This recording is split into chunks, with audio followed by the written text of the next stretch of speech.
tsaratsara hoe izy ity dia fivoriana faefatra ao anatin'ny karakarainy ILC zany aty Afrika zany hoe misy fikambanana société civile na fiarahamonimpirenena ao anatin'io ILC io dia aty amin'ny continent africain zany dia misy any amboan'ny efapolo any ngamba izy tsy diso dia ataony izy io misy dia misy ny loahevitra viniana dia tamin'ity toty dia nomandray cadre directif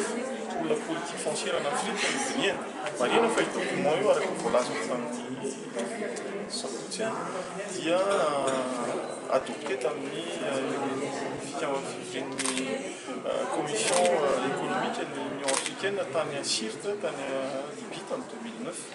zany hoe Madagasikara tsy tao anatin'ilay firenena tao anatin'ny Union africaine tamin'izany fotoana zany dia tsara raha ohatra ka jeren'ny gouvernement sy ny olona rehetrarehetra miresaka momba ny fananatan-ty ao anatin'izao fanavozana fanamafisana fanavozana ny politika fananatan-izao satria betsaka ny tepoka zay tena anampy amin'izay fanatsarana politika fananatan-izay satria saingy voakasika daholo tepoka rehetrarehetra nangatahany société civile dia fatafiditra ao anatiny eny fa hatramin'ny hoe ny vina dia anisany voateny hoe rehefa nanao vina dia tokotokotra an'izao le leroa tokotokotra ao anatin'izy ty fivorian'ity zany dia afataranyireo isolona anisany mandray anjara tamin'ny fanambola volanana izy ity dia ampafantatra ny ao anatiny dia hijery ihany koa hoe aiza ho aiza ho an'ireo firenena efa nampiatra anio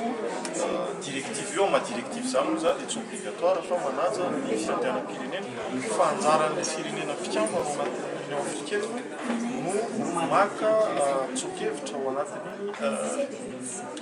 directive mahakasika ny politika fananantany voatsindry ao anatin'io koa dia hoe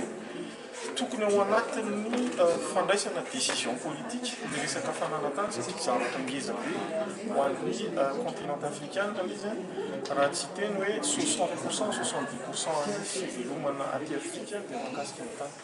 dia ny zoma zany izy déclaration ho atao rehefa miady hevitra eto zaraina amin'ny salaray dizy travaux de compte hijery hoe aiza ho aiza tsika aiza ho aiza tsy tsika re satria tsy Madagasikara re mivolento fa misy firenena voasolotena valo ambin'ny folo eto farakely dia misy ny fifanakanosana traikefa dia ho antsika malagasy manokana zany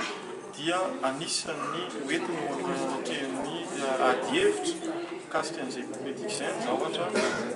ateraka ity atrikasa